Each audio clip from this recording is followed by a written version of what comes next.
my name is Leah Audrey, and I have a very exciting video for you guys. Today, I'm going to be talking to you guys about working media at a music festival and what that experience was like, in case you've ever been curious or wanted the opportunity for yourselves. So let's get into it. A little bit of background about myself. I've been doing photography for basically my whole life.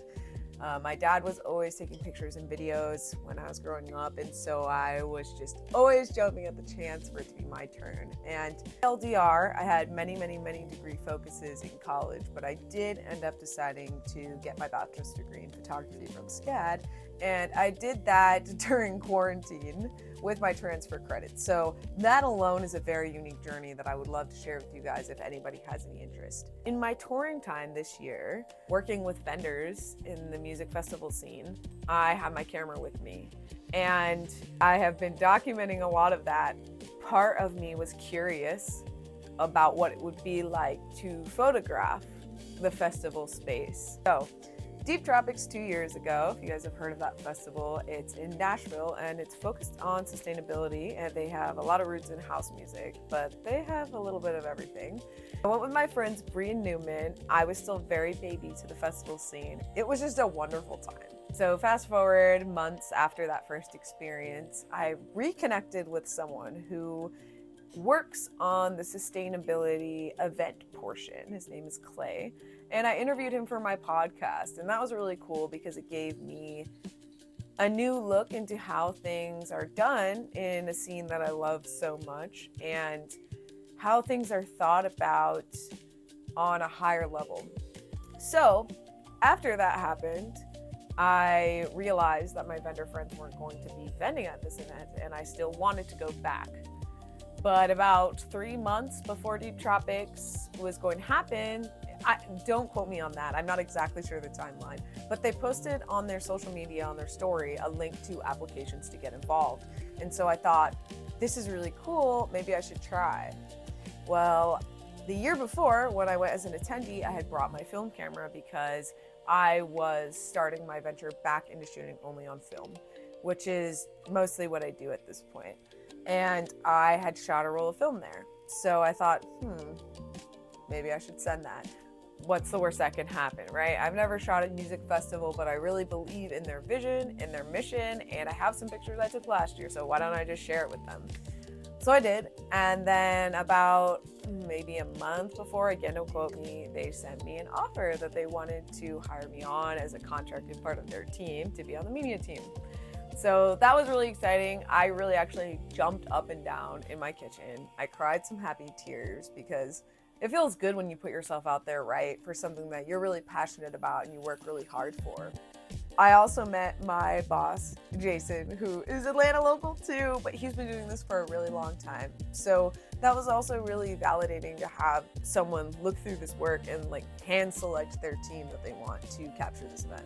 I get my Airbnb with my friends because of course I'm gonna stay with Bree and Newman again, and my mom actually came with me because my car died literally 2 days before this event. So she had to drive me up there. And I'm gonna try and find some of the clips that I took because I was going to vlog the experience, but I ended up being, of course, very busy working for the entire weekend, so I didn't get a lot of footage, but if I have some, I'll insert it for you guys. I got film camera and digital. Okay everyone, I've not been filming because I have been shooting like a crazy person, but we're gonna talk a little bit. It's been so much fun. There's like 20 of us here on the media team, and I'm now at the Lotus stage, which actually moved from last year. It's way at the end of the park when it was like kind of right in front of me on that side before.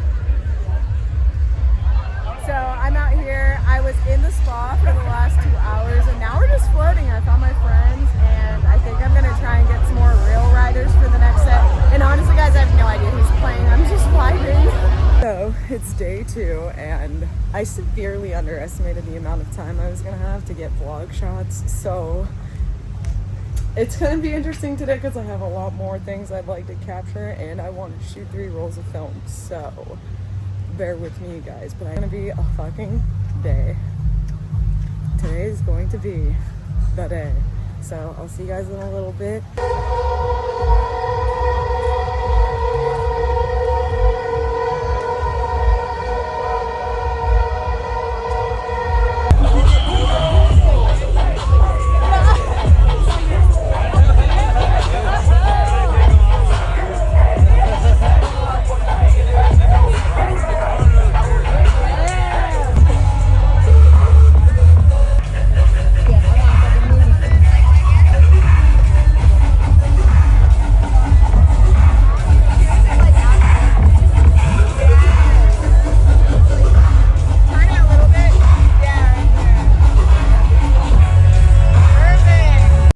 got to the Airbnb in Nashville, and I brought my film camera, which I did have permission to use as my main source of shooting. But I actually had 3 cameras with me because honestly, I was kind of nervous. I had no idea what to expect. Before we got there, we had to fill out a spreadsheet that had all of our gear that we were bringing in with us, so they knew what we were gonna have.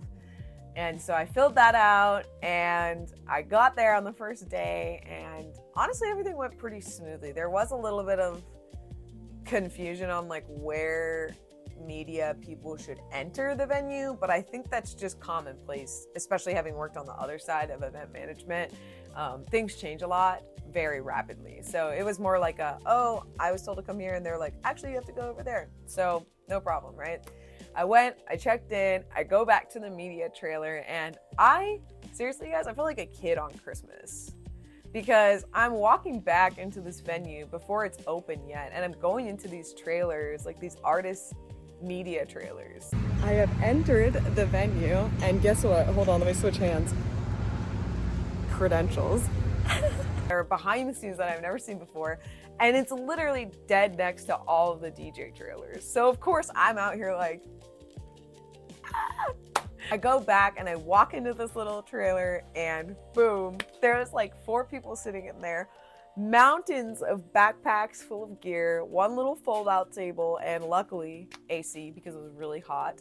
I just introduced myself, put my gear down, and start getting my camera stuff out. You know, we had a call time of like a few hours before the venue opened, so I had a chance to really meet the people that I'd be working with through the weekend. And my goodness, you guys, the way that I got to meet and work with people that I had been following online for a pretty good amount of time was like surreal to me. Like, I had to pinch myself that I got to be in a workflow, hired on a team, surrounded by people that I am really inspired by. So, and of course it was cool because I got to pick their brain and say like, hey, this is my first time shooting an experience like this. Like, what pointers would you give me? And not a single person acted like that was weird. No one gatekeeped anything, which was kind of surprising. Like, I was kind of scared, you know, like you don't know what to expect when you go into such a fast-paced environment like that. So I get to know everyone, and then doors are open. It's time to go. And the way that it's like wedding, as far as hours go, like you really don't sit down. If you do, it's because you had a shooting assignment that requires you to get deliverables before the end of the day. But besides that, you are on your feet.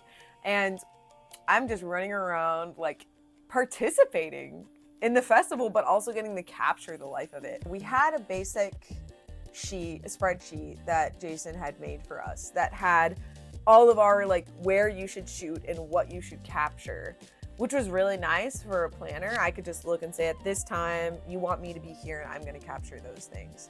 And he was also really chilling that I'm not a super late night club girly at this phase of my life. And I had asked him, I was like, are you good for the afters coverage? And they were fine. So I could go home and go to bed.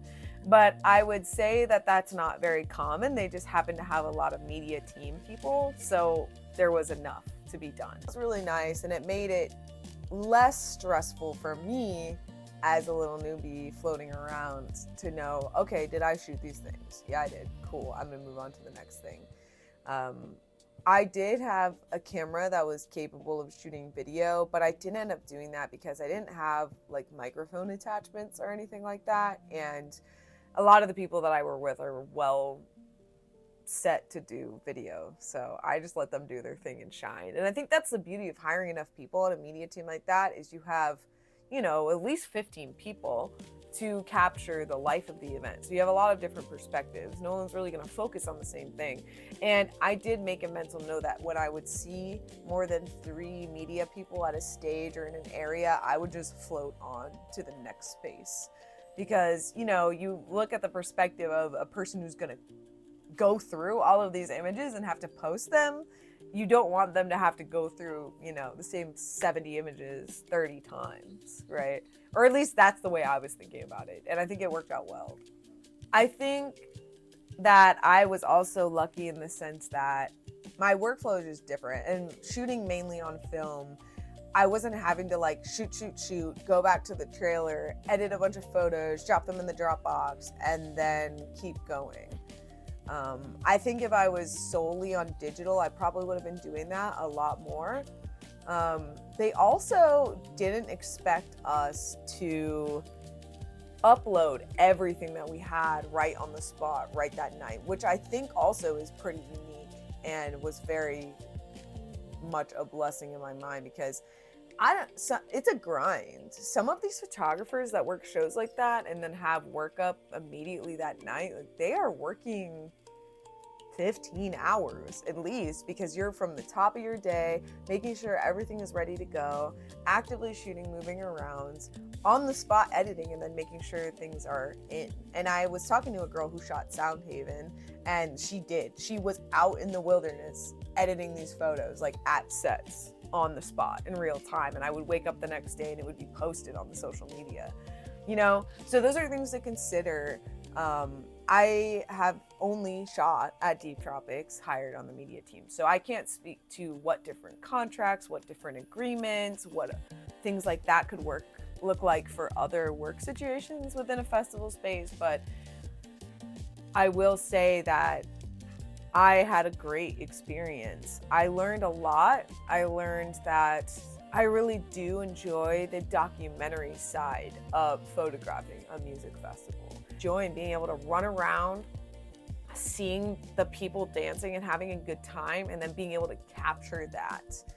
The culture of the festival, the small details, like the pieces of the stages or the brands, like activations that they have happening. You know, what are they doing with people?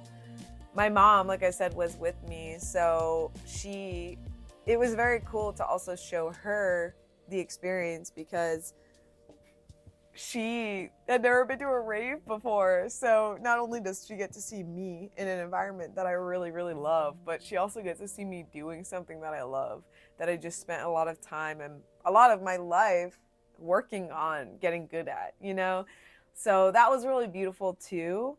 I would say, if I were to look at things that I wish I would have known, some concept of what they were looking for deliverables for like how many pictures to take, because I think I got enough for each day, especially shooting on film. I'm gonna have a little bit less than people shooting on digital, but I asked everyone that I was working with, and everyone had a wildly different answer. Some people were like 30 to 50 photos a day is really good. Some people were like, I get at least 1,500 photos a day, you know?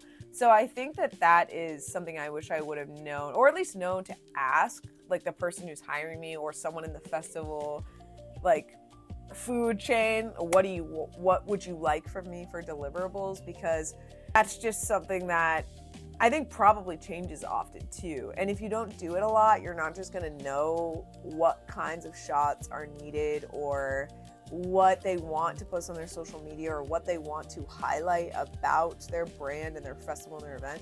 So I think, if anything at all I took away from that, would definitely be figuring out or learning or asking ahead of time, like, what exactly do you expect as a final like number or ballpark for deliverables?